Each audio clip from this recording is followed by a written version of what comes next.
ಶಾಸ್ತ್ರಿಗಳೇ, ಈ ದಿನದ ಪಂಚಾಂಗದ ವಿಶೇಷತೆಯನ್ನು ತಿಳಿಸ್ಕೊಟ್ರಿ, ಸೌರ ಯುಗಾದಿಯ ಮಹತ್ವವನ್ನು ತಿಳಿಸ್ಕೊಟ್ರಿ, ಸೂರ್ಯನ ಪ್ರಾರ್ಥನೆಯ ಮಹತ್ವವನ್ನು ಕೂಡ ತಿಳಿಸ್ಕೊಟ್ರಿ. ಮುಂದೆ ಸಂದೇಶಗಳನ್ನು ನೋಡ್ತಾ ಹೋಗೋಣ. ಮೊದಲಿಗೆ ದಂಪತಿಗಳ ಪ್ರಶ್ನೆ ಆಗಿದೆ. ಇದು ನರಸಿಂಹಮೂರ್ತಿ ಚಿಕ್ಕಮಗಳೂರಿನಿಂದ, ಹಾಗೆ ಚಂದ್ರಿಕಾ ಚಿಕ್ಕಮಗಳೂರಿನಿಂದ. ನರಸಿಂಹಮೂರ್ತಿ ಅವರ ಜನ್ಮ ದಿನಾಂಕ 28ನೇ ತಾರೀಕು 2ನೇ ತಿಂಗಳು 1989 ಮಧ್ಯಾಹ್ನ 3:30. ಚಂದ್ರಿಕಾ ಅವರ ಜನ್ಮ ದಿನಾಂಕ 17ನೇ ತಾರೀಕು 7ನೇ ತಿಂಗಳು 1998 ಬೆಳಗಿನ ಜಾವ 3:40. ಇವರ ಪ್ರಶ್ನೆ ಸಂತಾನದ ಬಗ್ಗೆ ತಿಳಿಸಿ ಅನ್ನೋದು. ನರಸಿಂಹಮೂರ್ತಿ ದಂಪತಿ ಪ್ರಶ್ನೆ ಕಳಿಸಿದ್ದಾರೆ ಸಂತಾನದ ಕುರಿತಾಗಿ. ಜಾತಕ ನೋಡೋಣ. ನೋಡಿ, ಈ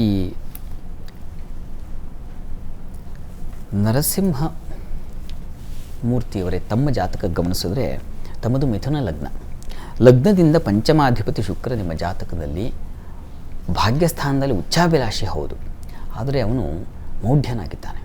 ಅದು ಒಂದು ಬಾಧಕ. ಪಂಚಮಾಧಿಪತಿಗೆ ಮೌಢ್ಯತೆ ಬಂದರೆ ಸಂತಾನ ಅಭಾವ ಅದನ್ನು ಸೂಚಿಸುತ್ತೆ. ಮತ್ತು ಪುತ್ರ ಕಾರಕನಾಗಿರ್ತಕ್ಕಂಥ ಗುರು ನಿಮ್ಮ ಜಾತಕದಲ್ಲಿ ವ್ಯಯದಲ್ಲಿರ್ತಕ್ಕಂಥದ್ದು, ಇವೆರಡು ನಿಮಗೆ ಸ್ವಲ್ಪ ಹಿನ್ನಡೆ ಮಾಡ್ತಾ ಇದೆ. ಈಗ ಶುಕ್ರದಶ ಶುಕ್ರ ಭುಕ್ತಿ ಏನೋ ಇದೆ, ಚೆನ್ನಾಗಿದೆ, ಅದರಲ್ಲಿ ಸಂಶಯ ಇಲ್ಲ. ಈಗ ಪ್ರೆಸೆಂಟ್ ಶುಕ್ರನ ಸಂಚಾರ ಕೂಡ ಚೆನ್ನಾಗಿದೆ, ಪರಿಹಾರ ಮಾಡಿಕೊಂಡ್ರೆ ಅವಕಾಶ ಇದೆ ಅನ್ನೋದನ್ನು ಸೂಚಿಸ್ತಾ ಇದೆ. ಇನ್ನು ಇವರ ಜಾತಕವನ್ನು, ತಮ್ಮ ಮನೆಯವರ ಜಾತಕ ಗಮನಿಸ್ಕೊಂಡ್ರೆ ಇದು ವೃಷಭ ಲಗ್ನದಿಂದ ಪಂಚಮ ನವಮ ಸ್ಥಾನಗಳನ್ನು ನೋಡಿದ್ರೆ ಈ ಬುಧ ಹಾಗೂ ಶನೈಶ್ಚರನಿಗೆ ಬಲವಿಲ್ಲ. ಯಾರು ಮುಖ್ಯವಾಗಿ ಭಾಗ್ಯಾಧಿಪತಿ ಅವನ ಬಲ ಬೇಕು ಹೆಣ್ಣು ಮಕ್ಕಳಿಗೆ, ಆ ಬಲ ಕಡಿಮೆ ಇದೆ.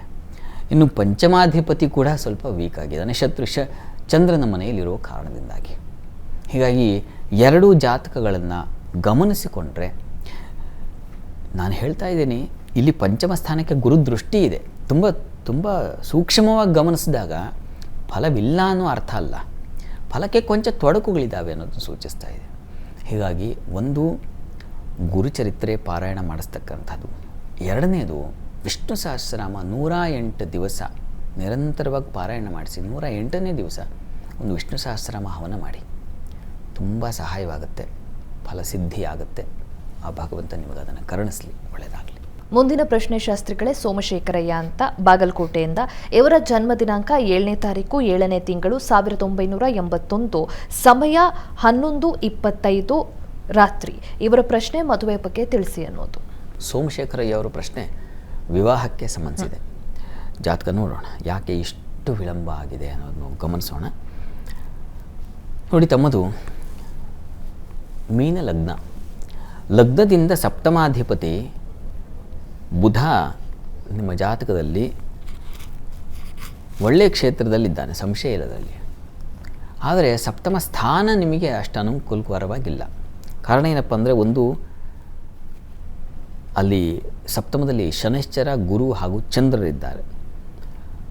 ಈ ಶನೈಶ್ಚರನ ಬಾಧೆ ತುಂಬ ಇದೇನಾಗುತ್ತೆ, ವ್ಯಯಾಧಿಪತಿ ಕೂಡ ಈ ಲಗ್ನಕ್ಕವನು ಶನೈಶ್ಚರ.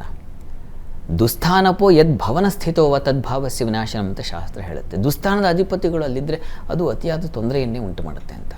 ಹೀಗಾಗಿ ವಿಳಂಬಕ್ಕೆ, ತೊಂದರೆಗೆ, ತೊಡಕಿಗೆ ಪ್ರಧಾನವಾದ ಕಾರಣ ಅದು. ಈಗ ಪ್ರಸ್ತುತ ಕಾಲ ನಿಮಗೆ ಗಮನಿಸ್ಕೊಂಡ್ರೆ ಗುರು ದಶೆಯಲ್ಲಿ ಈಗ ನಡೀತಾ ಇರತಕ್ಕಂಥದ್ದು ಬುಧನ ಕಾಲ ನಡೀತಾ ಇದೆ. ನೋಡಿ, ಸಪ್ತಮಾಧಿಪತಿ ಕಾಲ ನಡೀತಾ ಇದೆ. ನೋಡಿಪ್ಪ, ನೀವು ತುಂಬ ನಿರೀಕ್ಷೆ ಮಾಡಿದಷ್ಟು ಸಿಗುತ್ತೆ ಅಂತ ನಾನು ಹೇಳಲಾರೆ ಇದರ ಪ್ರಕಾರ.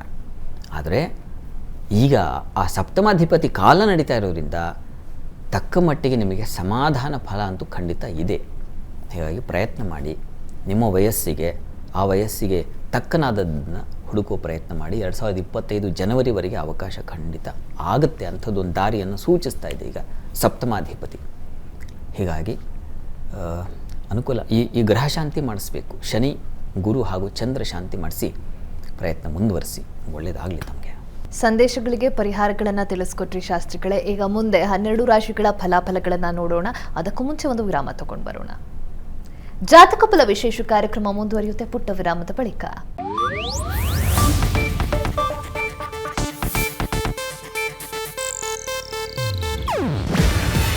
ಇದು ಏಷ್ಯಾನೆಟ್ ನ್ಯೂಸ್ ನೆಟ್ವರ್ಕ್ ಪ್ರಸ್ತುತಿ. ನೀವು ನೋಡ್ತಿದ್ದೀರಾ ಏಷ್ಯಾನೆಟ್ ಸುವರ್ಣ ನ್ಯೂಸ್.